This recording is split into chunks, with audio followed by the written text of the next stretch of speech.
What's up, it's Zay, and in today's video I'm going to be covering an important topic of how we can begin to use implements into our speed mechanics drills for younger athletes. Oftentimes there's a myth around that only elite level sprinters should be incorporating implements into their sprint mechanics drills, and implements are things such as a PVC pipe, a dowel rod, a medicine ball, or sometimes it's even a 10 or 5 pound plate that they're holding while they're performing these drills.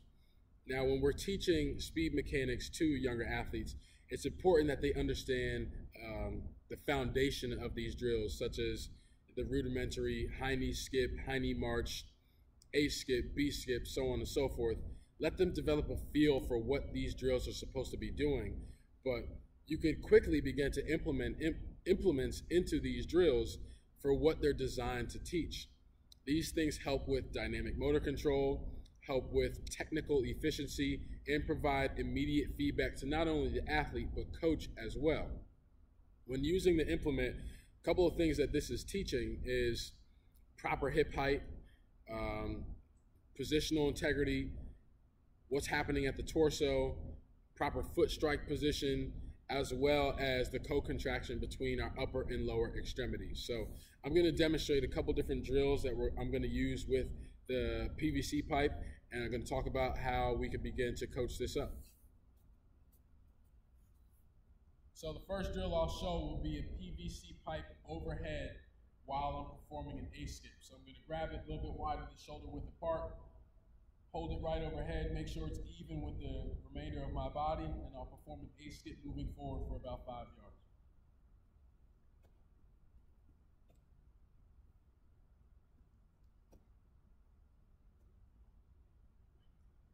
So as I perform this drill, a couple things need to happen.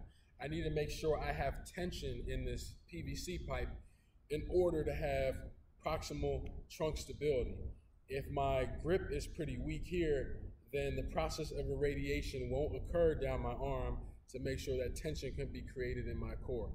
If tension is created in my core, I can have trunk stabilization while my extremities are moving both overhead as well as with my legs going in and out of swing and stance phase. The second thing that will be important to look for is what's happening with my foot strike as well as hip height. Once this dowel rod goes overhead, am I going too far into extension, which prevents me from getting into optimal hip flexion, or am I overcompensating by driving this knee too far up? Other thing to look for with that is, where's my foot striking the ground? Is it striking the ground right out from under me, or am I almost reaching backwards in order to propel myself forward? The third thing that we want to watch for is what's happening with our torso. Are they over-rotating? Are they laterally flexing to one side? Are they flexing forward in order to perform this drill? This drill will give you immediate feedback with regards to what happens the second you begin to take certain joints out of the equation with regards to sprint mechanics. With younger athletes and elite level athletes alike, these drills both give pretty much the same amount of feedback. Most typically, when you incorporate implements into sprint mechanics drills with elite level athletes, they'll be performed with a lot more technical efficiency. But this is a great way to develop motor learning for younger athletes as well as dynamic motor control. The reason why we incorporate implements into sprint mechanics drills for younger athletes is because we want to build context for these certain movements. We have to begin to incorporate the principles of nonlinear pedagogy into sprint mechanics for younger people.